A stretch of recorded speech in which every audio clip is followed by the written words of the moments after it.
할렐루야. 인생의 목적은 하나님께 영광을 올려드리는 것입니다. 만약에 우리 그 삶이 그쪽으로 방향이 안 잡혀 있으면 얼만큼 갔든지 간에 다시 돌아오셔야 돼요.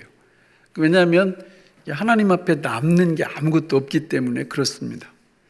그래서 우리가 성경을 통해서 하나님께 어떻게 구체적으로 영광을 돌려드리는 건지 이런 것들을 정확히 학습해서 평생 동안 그분의 영광을 위해서 우리가 살아가야 될 줄로 믿습니다.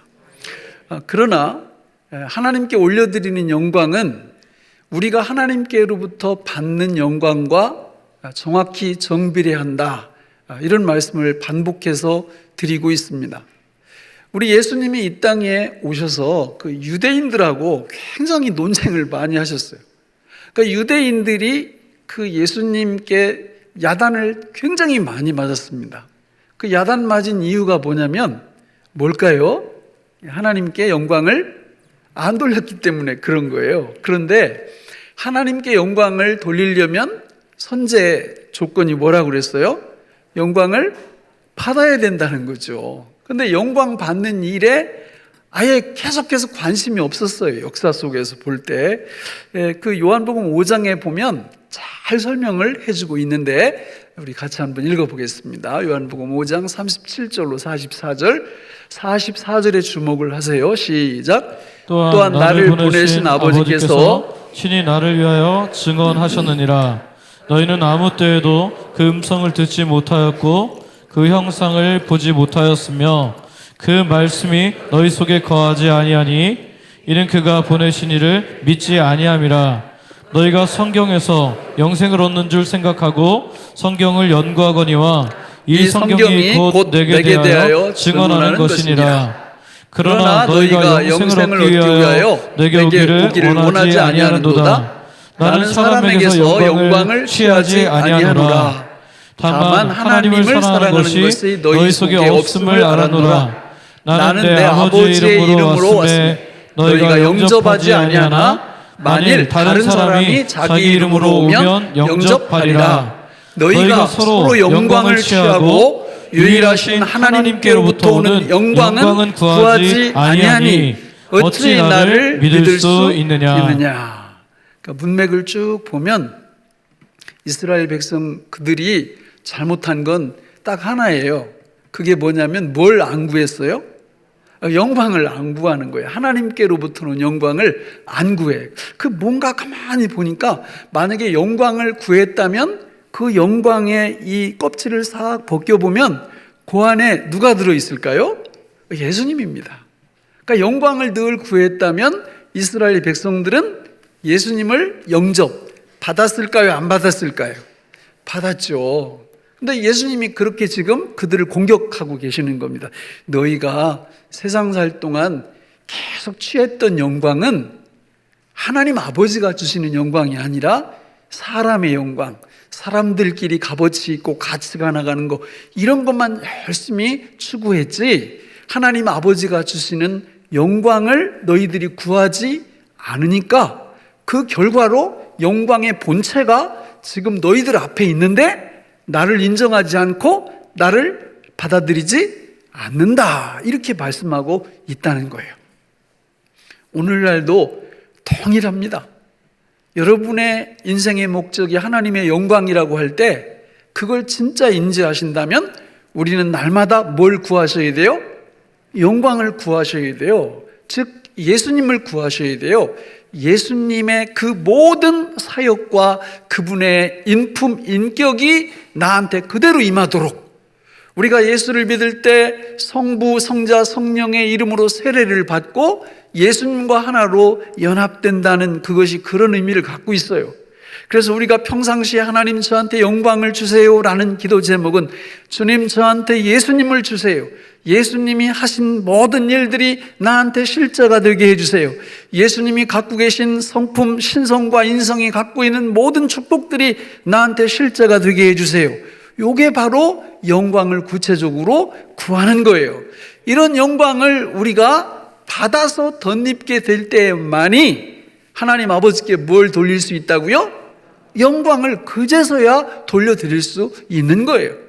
유대인들은 그 부분에 있어서 오랜 세월 동안 실패했던 것입니다.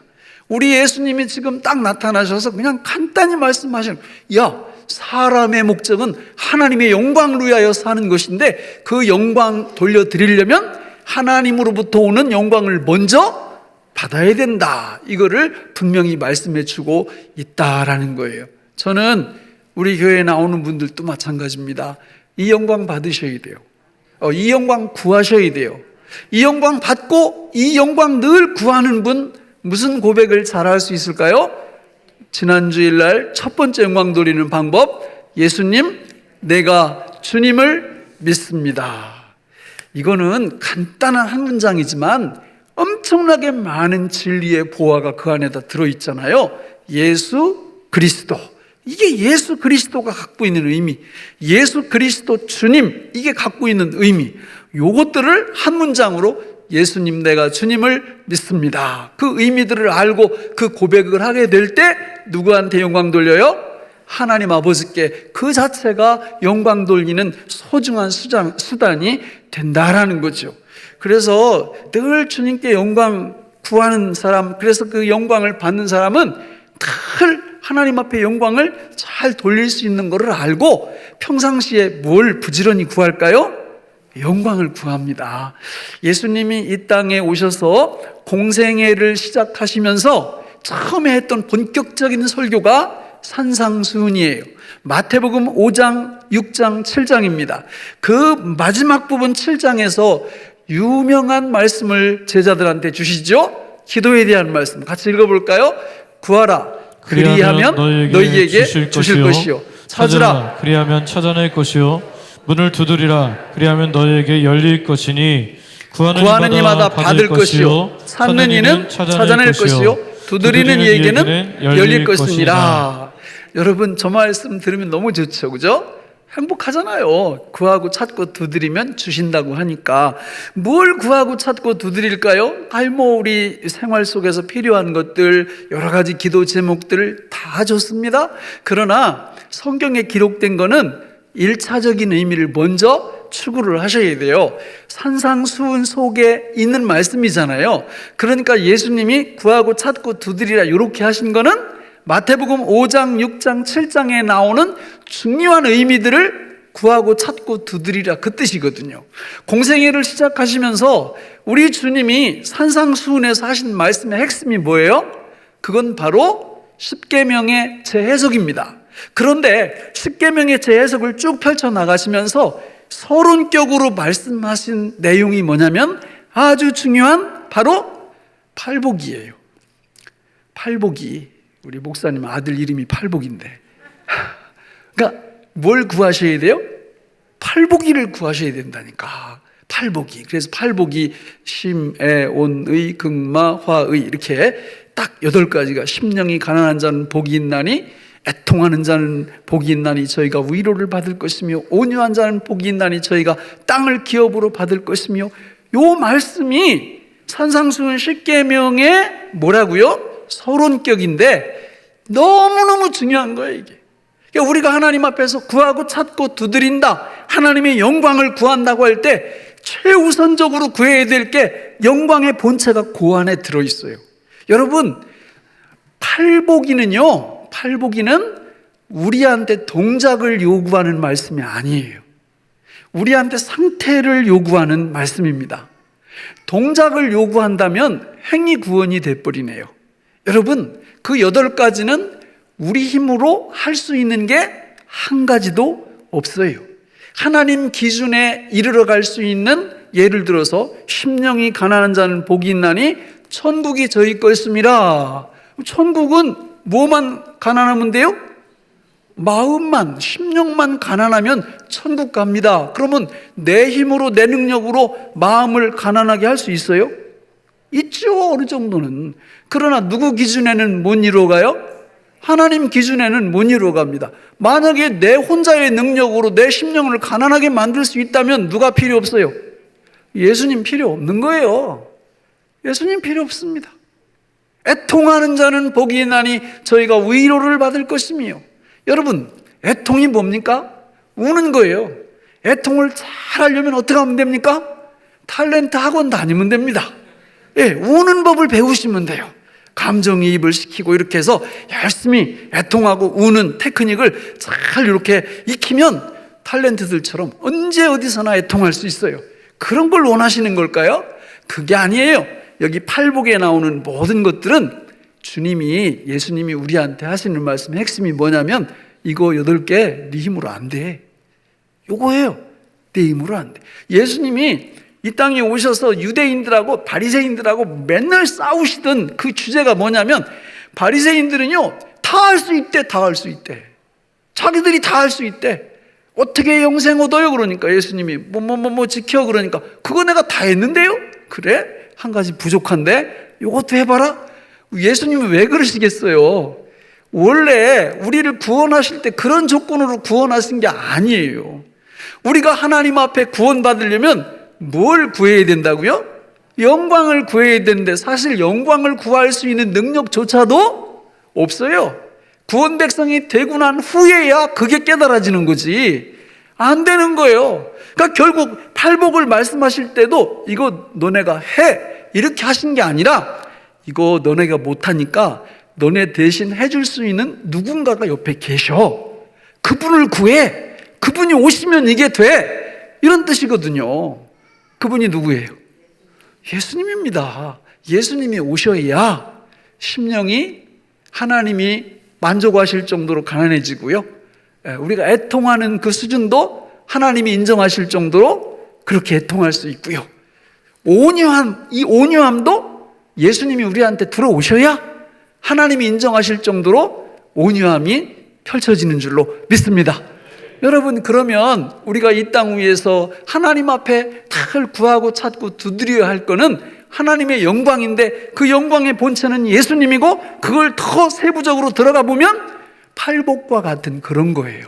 그러니까 그런 거를 더딥혀달라고 늘 기도하게 될 때 우리는 우리의 모든 이제 뒤에 쭉 나오는 그 영광의 요소들을 하나님 앞에 다시 돌려드릴 수 있게 될 줄로 믿습니다. 이런 기도를 할 때만이 하나님이 영광을 우리한테 주실 때만이 우리는 예수님, 내가 주님을 믿습니다. 이 풍성한 고백을 통하여 우리 하나님 아버지께 영광을 돌릴 수 있을 줄로 믿습니다. 두 번째, 오늘 두 번째 하나님 앞에 구체적으로 어떻게 영광을 돌리는 것이냐. 오늘 본문 로마서 4장 20절로 22절을 같이 읽어보겠습니다. 시작. 믿음이 없어 하나님의 약속을 의심하지 않고 믿음으로 견고하여져서 하나님께 영광을 돌리며 약속하신 그것을 또한 능히 이루실 줄을 확신하였으니 그러므로 그것이 그에게 의로 여겨졌느니라. 믿음이 없어 하나님의 약속을 의심하지 않고 믿음에 견고하여져서 하나님께 뭘 돌리며? 영광을 돌리며. 답이 딱 나왔죠. 뭐 믿는 거예요? 하나님의 말씀을 믿으면 그게 하나님께 뭐 돌린다고요?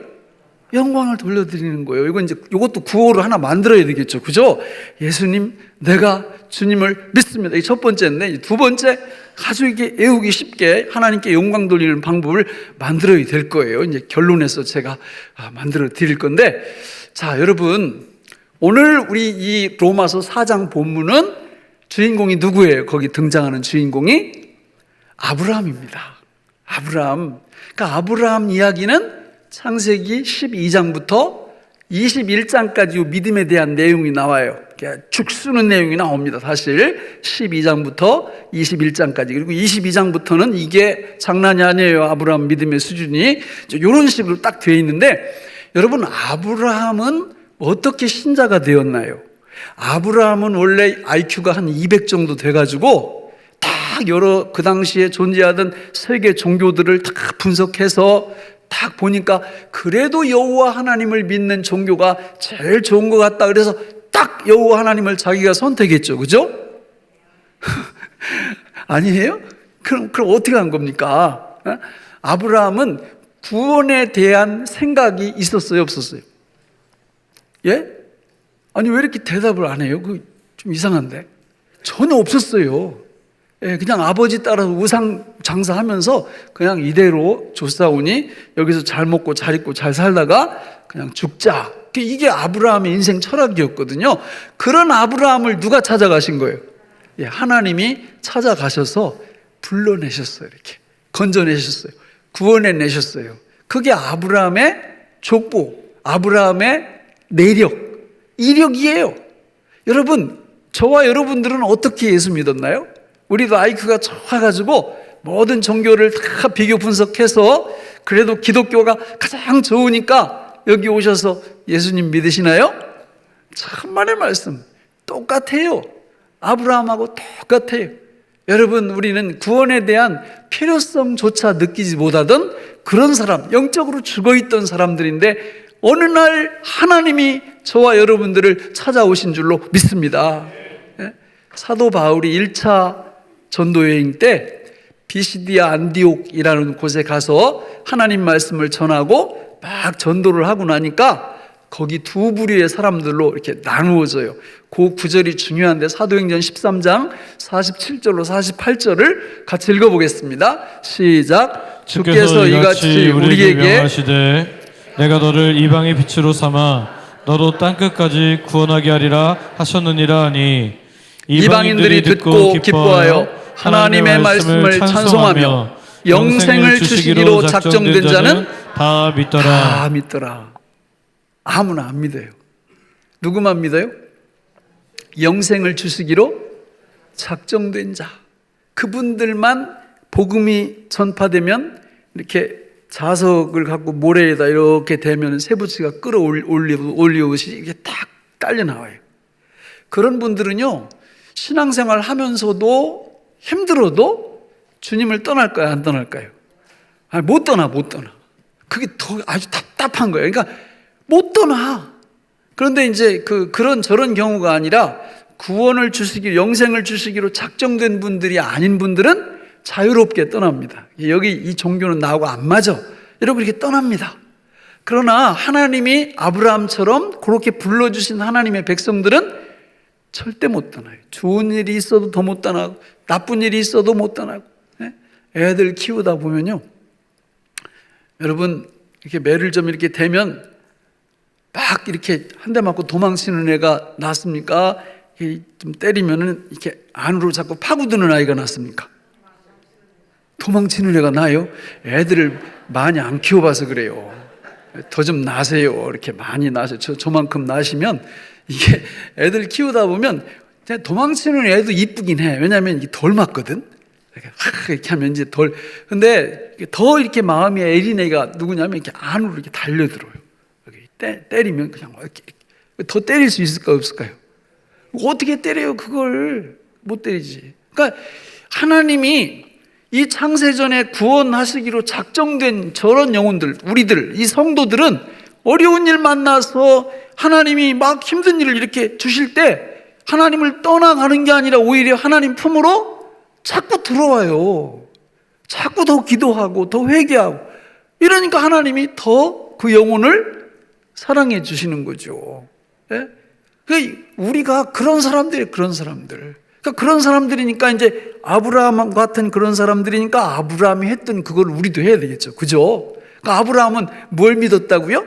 하나님의 말씀, 약속의 말씀을 믿었다는 거예요. 그 믿은 것이 하나님께 뭘 돌렸다?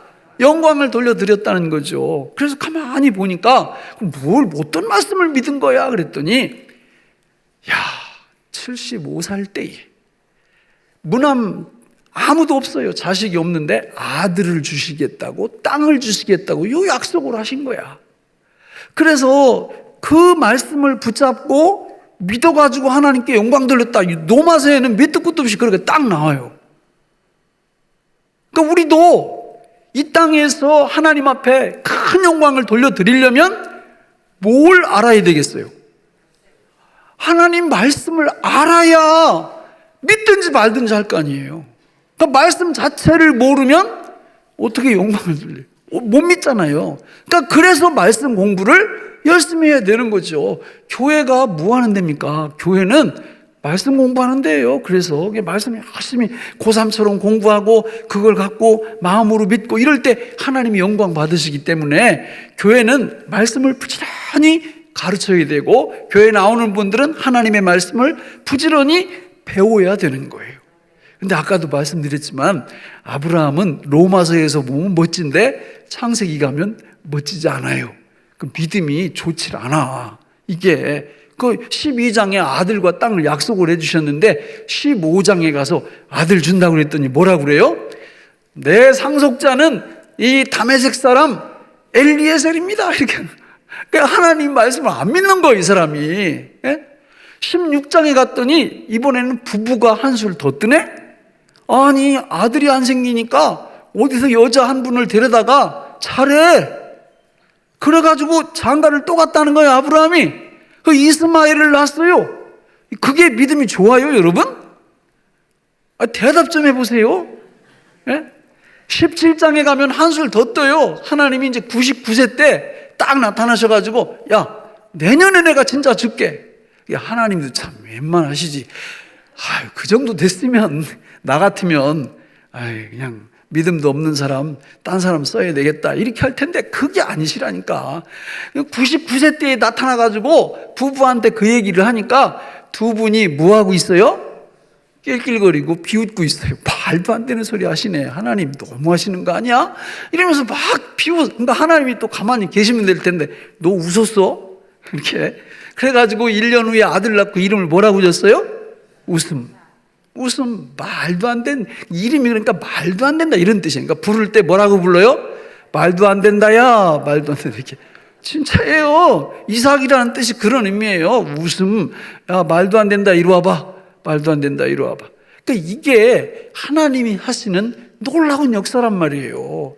여러분, 그런데 아브라함 신앙이 어디서 딱 좋아지기 시작하느냐면 그 아들을 받아가지고, 그러니까 아들이 100세 때 태어나죠. 이 아들이 창세기 22장에 가보면 하나님 앞에 번제로 아브라함이 드려요. 그때가 10년 조금 더 됐을 때, 한 13, 14년 정도. 그러니까 아들 받고 나서 한 13, 14년 동안 아브라함의 믿음이 급성장하는 겁니다. 예? 여러분, 우리 믿음이라는 게 그래요. 이게 그냥 이렇게 폼을 이렇게 완만하게 이렇게 믿음이 좋아지기도 하는데 어떤 때는 이렇게 가다가 이렇게 돼버려요. 우리 믿음이. 주변에 그런 분 많이 봐요. 예? 아브라함 같은 경우는 그 25년 동안 믿음이 진짜 이게, 그 오늘 저 20절 볼래요? 로마서 4장 20절. 저기 저 말이 나오잖아요. 믿음이 없어 하나님의 약속을 의심하지 않고 믿음으로 견고하여졌다는 건 처음부터 저랬다는 거예요? 아니면 처음에는 그저 그랬는데 가면서 좋아졌다는 거예요? 가면서 좋아졌다는 거예요. 오늘 하나님이 저와 여러분들을 그렇게 정말 믿음 없는 우리들을 이렇게 불러내셔가지고 여러 가지 연단과 훈련을 시키면서 하나님만을 신뢰하고 그 믿음으로 하나님께 영광 돌리게 하실 줄로 믿습니다. 그러면 구체적으로 그 믿는지 안 믿는지 어떻게 알죠? 그렇잖아요. 아니, 하나님 말씀이 막 이렇게 뭐 성경에도 있고 뭐 이러는데 내가 믿는지 안 믿는지 어떻게 아느냐고. 그러니까 아는 방법이 성경에 나와요. 고린도후서 1장 20절 같이 읽어볼까요? 시작. 하나님의 약속은 얼마든지 그리스도 안에서 이해가 되니 그런즉 그로 말미암아 우리가 아멘하여 하나님께 영광을 돌리게 되느니라. 하나님의 말씀을 어떻게 한다고요? 들을 때 아멘하여. 너무 중요한 거예요. 예? 너무 중요한 거예요. 하나님의 말씀에 아멘하여. 그 이제 두 번째 구호가 나오는 거예요. 하나님의 말씀에 아멘입니다. 하나님께 영광 돌리는 방법이에요. 하나님의 말씀에 뭐라고요? 아멘입니다. 예수님 내가 주님을 믿습니다. 이건 첫 번째고, 두 번째는 하나님의 말씀에 아멘입니다. 아멘입니다. 어떤 분들은 아멘을 안 해. 위험합니다. 진짜 아니 성경이 제가 근거를 댈 거예요. 위험한 거예요. 아멘을 하셔야 돼. 아멘을. 아멘이라는 뜻은 옳습니다. 동의합니다. 하나님의 뜻이 맞습니다. 이런 뜻이에요. 제가 하나님의 말씀의 권위에 순종합니다. 이런 의미들을 아멘이라는 말이 가지고 있어요. 아멘이라는 말이. 이스라엘의 역사를 보면요, 흥망성쇠가 여기서 결정이 돼. 아멘이 넘치는 시대에는 하나님이 정말 큰 축복을 주시는 거예요. 근데 아멘이 사라진 시대에는 여지없이 나라가 망할 거예요. 오늘 저는 우리 한국뿐만 아니라 전 세계적으로 이 코로나 광풍 때문에 많은 우리 어려움을 겪고 있지만, 저는 계속해서 이 코로나 사태 이후에 이 신앙의 기본으로 돌아가는 말씀들을 계속 전하고 있어요. 기본이 탄탄해져야 돼요. 여러분, 우리가 하나님의 말씀에 아멘만 한다면 하나님께서 이 코로나 힘든 이 상황을 너끈히 극복하게 하실 줄로 믿습니다. 핵심은 그분의 말씀에 진짜 입을 벌려서 아멘 하냐 그 말이에요. 아멘 하냐. 한번 근거를 볼까요? 여러분, 신명기 27장 11절로 26절, 우리 한 15, 16절까지 한번 쭉 읽어볼까요? 시작. 모세가 그날 백성에게 명령하여 이르되 너희가 요단을 건넌 후에 시므온과 레위와 유다와 이사갈과 요셉과 베냐민은 백성을 축복하기 위하여 그리심 산에 서고, 르벤과 갓과 아셀과 스불론과 단과 납달리는 저주하기 위하여 에발산에 서고, 레위 사람은 큰 소리로 이스라엘 모든 사람에게 말하여 이르기를 장색의 손으로 조각하였거나 부어 만든 우상은 여호와께 가증하니 그것을 만들어 은밀히 세우는 자는 저주를 계속여 할 것이요, 모든 백성은 응답하여 말하되 아멘 할지니라. 그의 부모를 경홀히 여기는 자는 저주를 받을 것이라 할 것이요, 모든 백성은 아멘. 그만 읽어요. 저 가지수가 몇 가지가 나오는지 아세요? 12번 나와요. 12번. 그러니까 12번 나올 때마다 백성들은 뭐 할지니라? 아멘 할지니라요. 아멘. 저거는 모세가 하신 말씀이에요. 모세가 신명기서에서. 그리고 저거를 실제로 그리심산 에발산에서 시행하는 분은 여호수아예요. 여호수아 8장에서 그걸 시행합니다. 그 우리 성지순례 가면 저 산 가거든요. 그리심산 에발산 가요. 가면은 그리심산에 이렇게 맛보고 저렇게 크지도 않아요. 그러니까 대표들만 올라가는 거예요. 6지파가 축복의 그리심산으로, 6지파는 저주의 에발산으로 딱 올라가고, 이 가운데서 레위 지파가 지금 저 말씀 12가지 말씀을 선포할 때마다 백성들은 뭐 하라고요? 아멘 할지니라요. 축복과 저주의 증인들이 딱 서 있는 거예요. 이스라엘 역사를 보면요, 간단합니다. 요거 하나님의 말씀이 선포될 때마다 백성들이, 왕들이 아멘, 아멘, 아멘 할 때는 하나님이 그 민족, 그 나라를 책임져 주신 줄로 믿습니다. 그런데 어느 시대에 가보면 아멘을 안 해. 왜 안 할까요? 여러분, 아멘을 하려면 앞에 뭐가 있어야 돼요? 말씀이 있어야죠. 아니, 말씀이 있어야 아멘을 할 거 아니에요. 말씀 말고 다른 거에다가 아멘 하면 안 되잖아요. 그런데 백성들이 말씀을 읽어요, 안 읽어요? 안 읽으면 아멘 할 기회가 사라지는 거죠. 그렇잖아요. 당연한 거 아니에요. 우리가 말씀을 3개 정도로 나눠서 공부를 하는데, 기록된 말씀, 약속된 말씀, 선포된 말씀, 이 말씀의 자리에 열심을 내면 자동으로 뭐 하게 돼 있다? 아멘 하게 돼 있거든요. 아멘을 하면, 요 말씀에 의하면요, 하나님이 축복을 할 수 있는 그 말씀에 대해서는 그 말씀에 순종할 수 있는 능력을 주시는 줄로 믿습니다. 저주에 관련된 말씀이 선포되는 거기에 대해서 아멘 할 때 그 저주를 피하고 저주를 극복할 수 있는 능력을 주님이 주실 줄로 믿습니다. 너무 중요한 거예요. 이스라엘 왕들 중에는 다윗 같은 경우는요, 그냥 하나님이 시켰어요. 왕들은 옆에다가 율법서 갖다 놓고 아침 저녁으로 읽으면서 뭐하라? 아멘 하라요. 아멘 하라. 그럼 어떤 왕들은, 나라 완전히 뒤집어 먹은 왕들은 어떻게 한 줄 아세요?